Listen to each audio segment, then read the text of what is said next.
All right, guys, joined here by a friend on the program. Obviously, things didn't go as he had hoped at UFC 322 in New York, but he joins me here a few weeks after to give us an update on what's next and to kind of react to all the craziness in the division. Beneil Dariush, welcome back to the program, man. It's good to chat to you.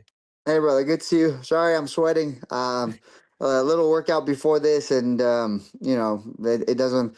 It's not that hot here, but I don't. My body doesn't seem to want to sweat right now. Stop Oh, that's all sweating. right, dude. Well, it started sweating a little bit too late for you. Just when we That's the started. problem. Exactly. So that's the problem. Hey, let's start it off right from the get-go, man. Obviously, not the result that you were hoping for. You and me kind of chatted a little bit through text. You just needed a little bit of time just to digest everything after that fight. Tell me, how are you feeling right now, and what's the last sort of couple of weeks been like for you? Uh, Feel, obviously frustrated. I don't know how to explain it, man. So camp was really good. Everything was good. Fight week was a little bit weird, and just I'm just trying to figure it out because with the weight issue, the reason I prolonged our interview, I was thinking to myself, maybe I'm going to move to 170, and so I figured I'd have an answer instead of saying, oh, I don't know if I'm going to do it. So I did some testing here, and I did what's called a DEXA scan, and it basically I was at 185, 186 at 10% body fat, which means I have like 19 pounds of fat to lose, which is not like getting to zero is kind of dangerous. Injuries become very common, so I'm just kind of going through the process to see if 55 is actually reasonable for me. And then I got the info from them, and then I reached out to the UFC. So I'm going to go there this week and do some testing over there just to make sure, man. Because that should have been my best performance of my life. I was in incredible shape. Training was excellent. I had great sparring partners. My movement, my timing was great. Everything was great until fight week came, and then on Monday of fight week, I woke up 170 as I'm supposed to be, and I thought to myself, perfect. So I wake up, I go. I go into I go right on the treadmill to do an hour run because I got a long flight to New York. So I do my Yeah. hour run. I got my hot clothes on and everything. I do my run. I finish. I'm feeling great. I eat what I'm supposed to eat, and then I get on the plane and I travel there. I'm supposed to water load on my way there, so that's normal. You drink a ton of water and then you use the restroom a ton. So I did that. I got about 2 gallons in.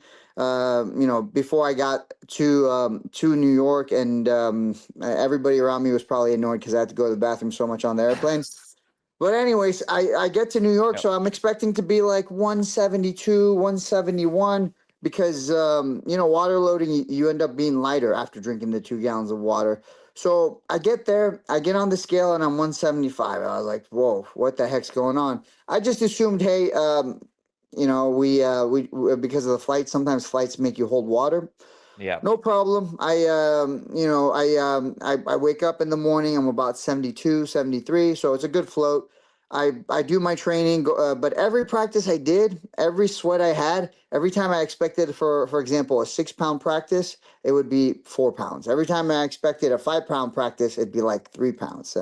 So it was a little bit more difficult. I don't exactly know why I felt really, really good, but so I struggled with fight week, and then finally the last day of the weight cut, I had I want to say 6 or 7 pounds to lose, and I got into this tent, like the hot room. We made our own tent, got heaters on, and I just started pushing for an hour. And after the hour, I lost I want to say 5 pounds, and I had 2 pounds left. And I was feeling good. I was like, man, I just did an hour, and I lost 5 pounds. This is gonna be an easy finish to the line. So Yeah. I took a maybe 10-minute break, and I said I'll just do the same thing again. And I jumped on the bike again. I tried to do it. Obviously, I was much more fatigued the second round, but I did the got the hour done. I got on the scale, and I had lost like point 0.6. And I was like, oh, dude, this is not good. So there's a couple of hours left to weigh-ins at this point, and so I'm just trying to kind of recover. And there's no sauna in the hotel. I run to a sauna at Lifetime Fitness gym for the sauna, and I'm just like, you know what? Typically in a sauna, I will lose. I know my numbers well. I lose 3 pounds, 3 to 4 pounds if I'm hydrated in half an hour. If I'm really hydrated, it'll be like 5, 6 pounds. But that means I'm just chugging water in the sauna. Obviously, I'm assuming if I go in there for 30 minutes, I should lose a pound. I go in the sauna for 30 minutes, I lost zero point 0.2. Yeah. And I had basically 1.2 left, and I had less than an hour to go to the weigh-in. So I just I went to the weigh-ins because if I tried to lose the weight, I was going to miss weight anyway. So I went to the weigh-ins and I missed weight. I apologized to my opponent, and man, I tried to recover the best I could and go fight. Bro, I felt good and everything, and then the weight cut just kind of like got to me a little bit, obviously. But even the fight day, I felt good. I can't make excuses, man. I felt good, but for whatever reason, um, I don't know if it's the weight cut or what, but I wasn't able to take a punch. And I'm not saying he's not a hard puncher, but he's I within 10 seconds I saw his leg compromised. I could see that the calf kicks worked, but I still couldn't take that punch. So I think it could be the obviously I think it's the weight cut that's affecting me. So that's why I'm considering going up to 170 because in this game, if you can't take a punch, what's the point of trying to fight? So I'm considering 170. I'll have some testing this week with the UFC and see what I do. So when it comes to what you remember from that fight, when do you remember it all the way through, or is it when that punch lands, it goes a little bit hazy for a while? What do you remember from Pretty much it? everything for like there's a second of okay, I don't know, but as soon as I touch the ground, I'm like ready to get back up and go, but it stopped. And I know some people are like, well, it's an early stoppage. The way you felt looked worse than it was. Man, maybe it was an early stoppage, but if I can't take his punch like that punch that I don't think was too crazy, or every single punch he threw, I wasn't going to be able to take. So it's not like I don't think it was a short stoppage. I don't want to make excuses. That was his night. He was a better fighter. Being a professional, cutting weight, being able to show up 100%, that's all part of it. So that was his night, man. It wasn't my night. After the fight, how long did it take you to sort of feel normal again? How bad was that? The effects of that It after? was like a flash knockout because after the fight, they're like, "Can you remember can you remember the words we told you from yesterday?" The doctors in New York are like super difficult. It was like 5 words. I remember. I think I remembered all of them. Right now, I can remember maybe. I remember there was a bus and a cow, and I don't remember the other words. But there was Yeah. like 5 words you have to remember. They'll make you do math, and then they'll ask you the 5 words. I remember the words from Friday. I remember the words from Saturday before the fight. I was like, bro, I'm telling you, man. I've had many knockouts. I know what it feels like. I know when I can't remember, I keep asking what happened, what happened. It's not it's not the same. I'm telling you guys. And they're like, yeah, yeah, we understand, but we have to do what we have to do. I was like, all right, whatever. Anyways, I text everybody that I'm good, and that was kind of it. But yeah, I remember it well. It's not like one of those fights where I've been knocked out and I kept, I asked them, hey, so what happened? That's happened to me before, but it wasn't the issue. I couldn't imagine anything worse losing and then having to do math in the back. I'm so bad at math without even having to fight and all this kind of stuff. Like I wouldn't be able to get it anyway. Yeah, Yeah. it was cool because my doctor was a Georgian dude, and I was like, I got a lot of Georgian friends, and talking Cool. about food with him. So like, I remember that stuff the day of before the fight, and then after the fight, I was like, listen, doctor, uh, I, I'm fine, I promise. My math skills. He's like, don't worry about it, bro. Everybody's different. And I was like, no, my math skills, by the way, were okay. It's just you just subtract 7 from 100, and then you repeat it like a million times. Yeah. It was all good. It just wasn't my night. It was frustrating, but it wasn't my night.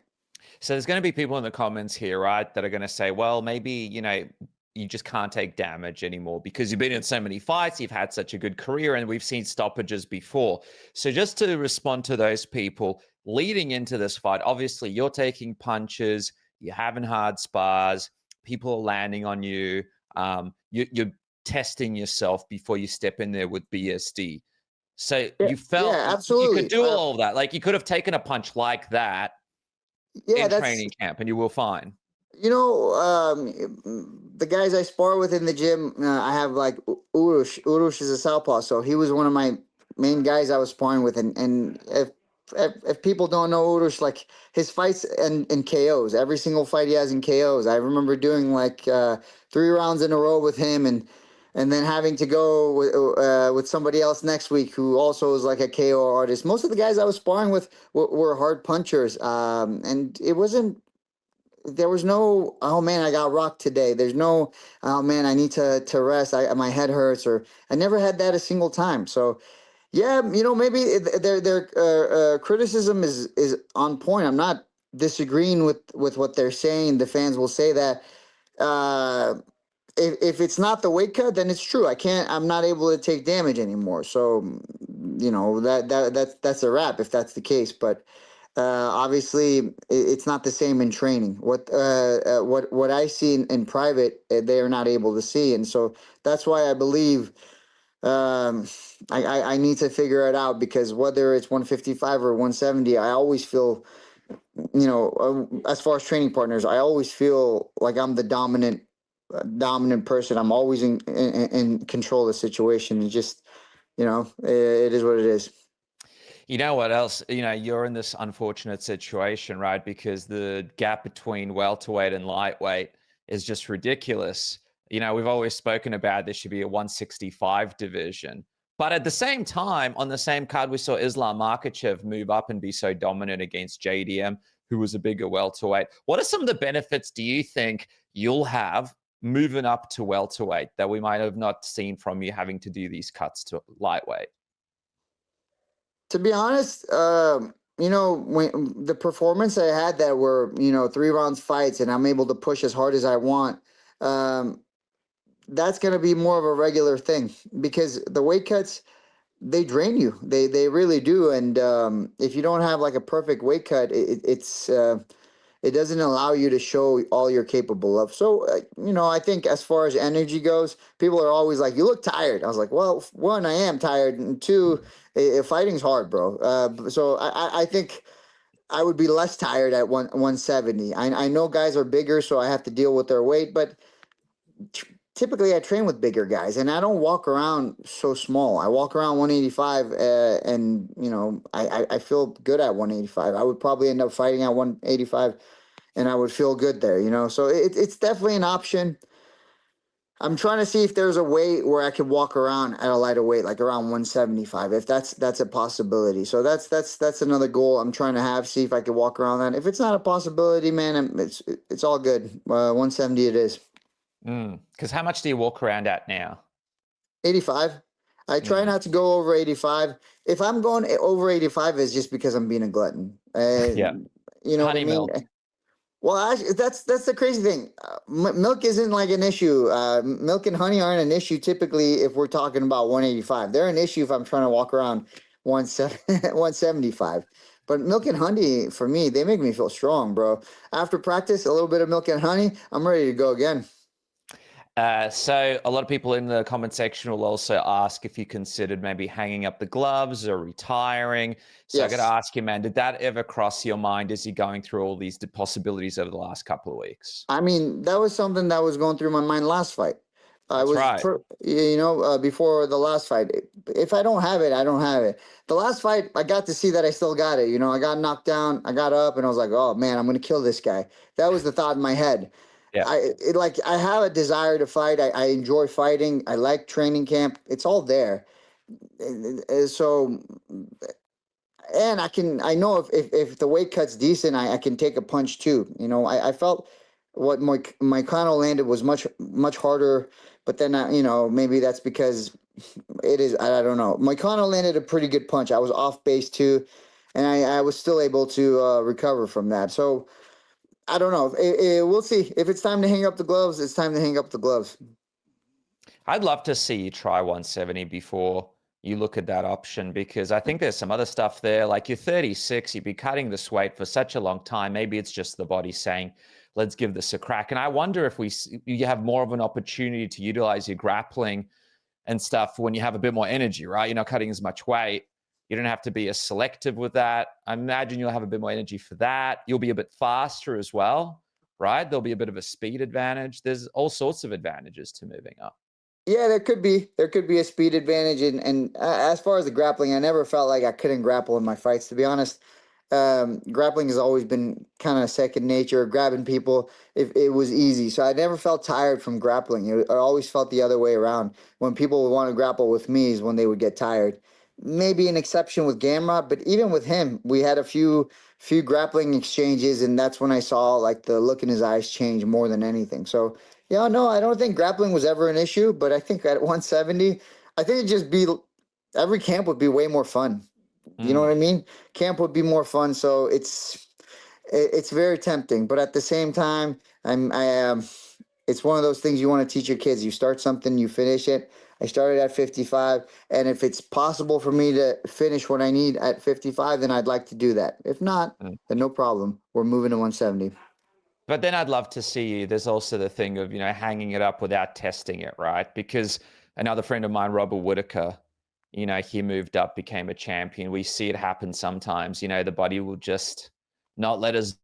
It'd be great just to see what you can do. By the way, a fight that I would love for you is maybe a fight with someone like a Stephen Wonderboy Thompson, or a fight with someone like a Colby Covington at welterweight. Just a fight with a fellow legend that's right up there, just to test yourself to see where you're at. Like, would one of those fights kind of interest you if that is welterweight next for you?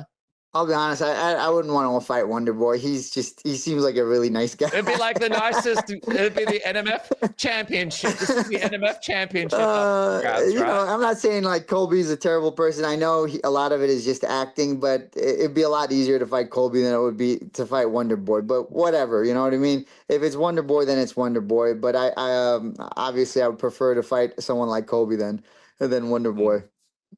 Hey, by the way, Gilbert Burns as well, another guy who had to move up and found great success at welterweight too, right? So a number of people, yeah, for sure. There's a ton of people that found success moving up. I don't disagree. It's just I don't know. Maybe I have some kind of attachment to 55 and what I think I can do and before I move up. But I also it's got to be the numbers too, because I've worked with some people as far as nutrition, and I just never really, we never really clicked. So because of that, I was like, I just figure it out myself. I never worked with the UFC. I should have really trusted the UFC and worked with them, and so I'm that's another thing I'm considering this next camp, actually starting as soon as possible, working with the UFC as far as nutrition. That's why we're going to be doing the testing this week to see it makes sense. So if it makes sense, it's 155. If it doesn't make sense, man, I'm fighting 170 and I could be fighting 5, 6, 7 times a year. Dude, I would love that, right? I would love that. And by the way, nutrition, it's so important. I had RDR on. He spoke to me after his last fight as well. And it's just a common issue with fighters as they get older. I feel like he was almost in a similar issue to you as well. A lot of the guys that I've spoken to, where as you get older, the body just goes, no, like it's not, I'm not going to perform at the same level after the cut, Yeah, especially the ramifications from that too now.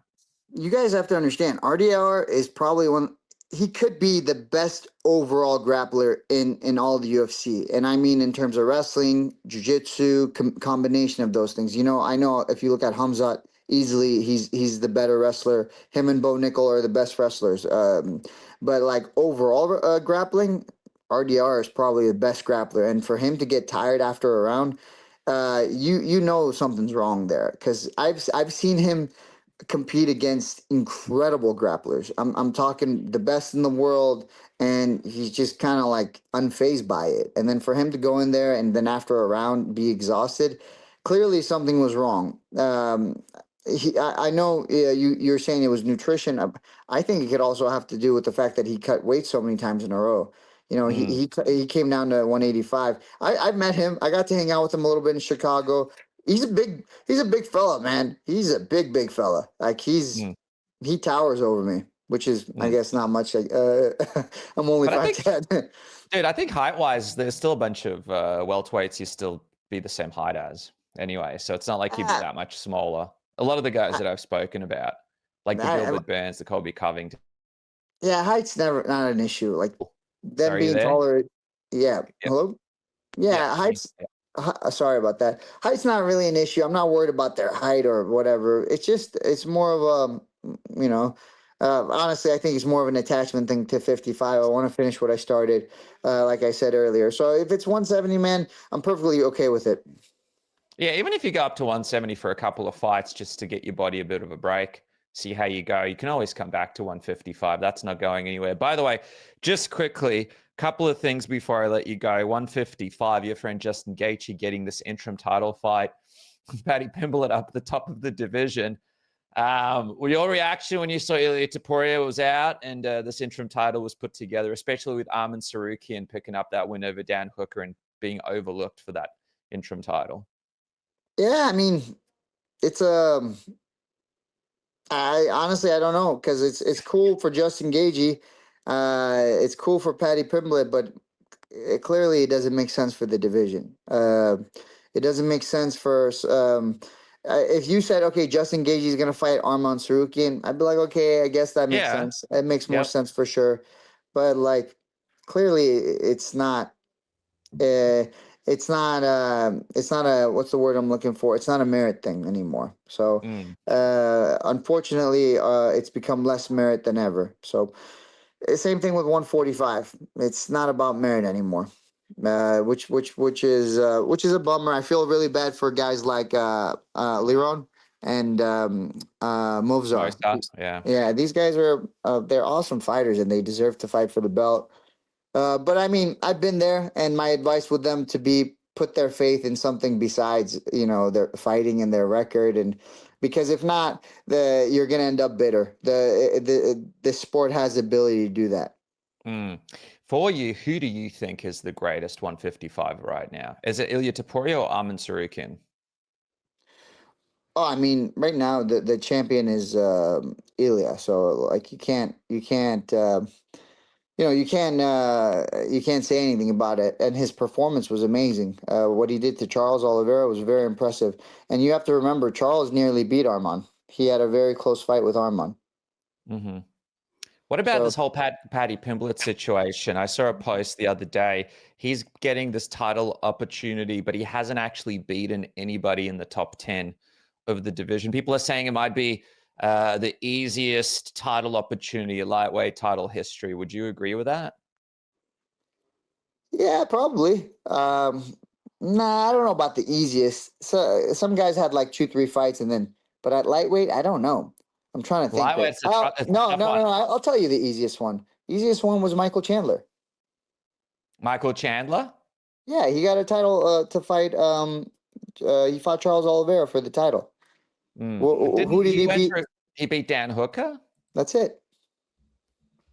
Who else did he beat? But Dan Hooker was coming off quite a run then. And he I was in mean, the top 10. I mean, no top 10 fights for it's Pimblett. No just, hate but against him. that is the easiest. That is the easiest lineup. And no disrespect to Dan Hooker, but it's only one fight, and Mm, we both know Dan is one of those guys who went through a war. He went through a war with Dustin Poirier. You know what I mean? mm. And then he had that fight, if I remember correctly. So that's to me that's the easiest title shot ever given. So So, it goes back to what Tony Ferguson said. He's got Dana White privilege. hey, by the way, the odds have your man Gaethje as an underdog and Paddy Pimblett as the favorite. What do you think of that? Obviously, Gaethje, he is 37 years old, and we don't know what the limitations on Paddy are. He's young and he's growing into the division, and he did look impressive against Michael Chandler. But do you agree with those odds? Yeah, I would probably do the same just because if you look at Justin's fights, he's never really fought good grapplers and performed well. I'm trying to think if he's fought like grapplers, but he hasn't really. Besides Habib and Charles, he's never fought really good grapplers. So I could see why they would put him as an underdog. He's older. Yeah, Mm, yeah. I mean, I get the why he's the underdog. mm. Yeah, just looking through his record here, not too many grapplers. I mean, he beat Dustin Poirier, but that was more of a striking battle. Yeah. Again, But no disrespect to Dustin Poirier, but he's predominantly a striker. Just Dustin Poirier can grapple. Don't get me wrong, he can grapple. He's got skills, but he's not a grappler. He's got the gilly. All right. So as we wrap up, we're going to the performance center. We're going to find a nutritionist. We're going to do some more tests. I personally would love to see you have a crack at 170. I think there's some fun fights for you just while 155 shakes out. It's not like it looks like that division is stacked for a while, but of course you have fights with other legends in 155. I'm sure the UFC will try to throw a Dan Hooker fight maybe at you in Sydney because you've always wanted to fight in Australia. So it's going to be tempting for you. Not so much Dan Hooker. No disrespect to Dan Hooker, but to be able to fight in Sydney, that would be a dream fight. And Dan Hooker, I consider him a legend. So to be able to fight him there, that'd be great too. That'd be a plus as well. But we'll see. We'll see what happens. I got to do the testing. I gotta. I gotta figure it out. If I can make 55. If not, we're going to 70. All right, guys, I want to thank some sponsors. First up, Manscaped. Of course, the holidays are here, which means it's time to give the gift of smoothness. And Manscaped is your place to go for all the smooth tools that you could imagine. Right now, Manscaped's Performance Package 5.0 Ultra is the perfect gift for yourself this Christmas holiday or this festive holiday or that special person in your life. You guys have the Lawnmower 5.0 Ultra groin and body hair trimmer. You also have the Weed Whacker 3.0 ear, nose, and eyebrow trimmer. This thing is a must-have. You get the Bowl Aftercare, including the Crop Soother, the Bowl Aftershave Lotion, the Crop Preserver, anti-chafing bowl deodorant will keep you fresh, comfortable. Boxers 2.0 and the Shed 2.0 toiletry bag. And by the way, I wear the boxers all the time. They're so comfortable, and I still use my original toiletry bag whenever I travel everywhere I go. It's an absolute must-have. You put all your stuff in there. So jump on Manscaped right now.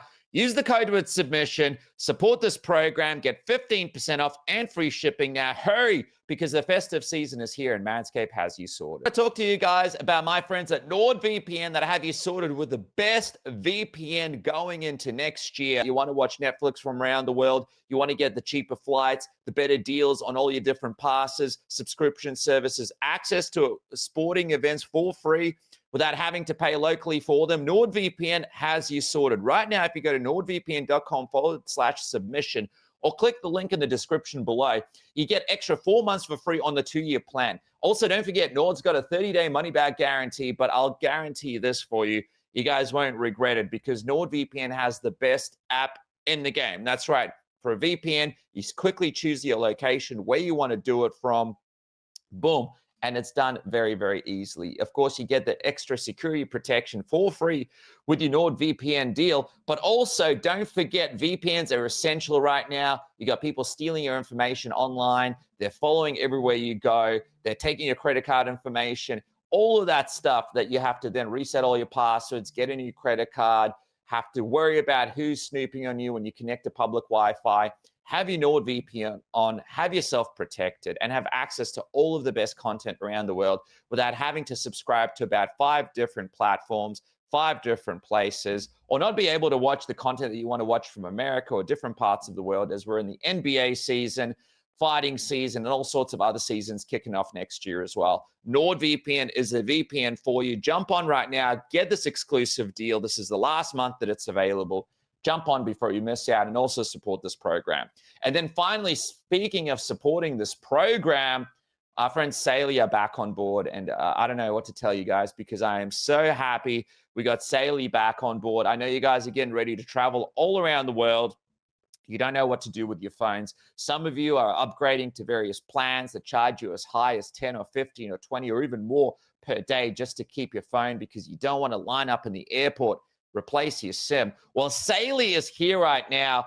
You guys can download the Saley app right now and use code submission at checkout to get 15% off your first purchase. And by the way, and that link is below, but by the way, we are talking about ridiculously cheap rates for you guys to basically download an app on your phone and then wherever you go in the world, use it like normal. I have to say, I'm a huge fan of this. I use this whenever I go to New Zealand or other parts of the world. This holiday season, go to saley.com/submission, 15% off your first purchase. Try it today. I guarantee you, you won't want to use another eSIM. Saley.com having you sorted. And now, boom, back to the program. I'd love to see you and Dan. There's some other legends at 155. I think it would be great. But also, I'd love to see you in Sydney versus, like a Colby Covington or a big name from the welterweight division too. What a fun fight that would be. But is that a realistic timeline for you? You feel like February 1st is not too far? I mean, not too soon for you to come back? I think at 170 is different. Yeah. 170, I could probably fight, next week. It's different. Isn't that what the good thing about that is? I don't know. Yeah. So there's that. At 170, it's a different game. At 170, I'm literally 2 weeks away from a fight. It's a different beast. So that's the other frustrating thing. I know guys who are bigger than me who make 55, but for whatever reason, my anatomy and biology, for some reason, I really struggle with the last couple of pounds. So maybe working with the UFC will be different, but we'll see. Okay, dude. All right. Well, I look forward for an update. But outside of that, we've got the big Christmas coming up with the family. So I hope you guys have a lovely Christmas as well. And I can't wait to see what's next, man. Selfishly, I'd love to see you fight in Australia, but I want you to take your time and figure out the best next step, and then come back here and we'll break it here on the program. I appreciate that, brother. Merry Christmas to you guys as well. Congratulations on the new baby, man. Life is good for you right now. Thanks.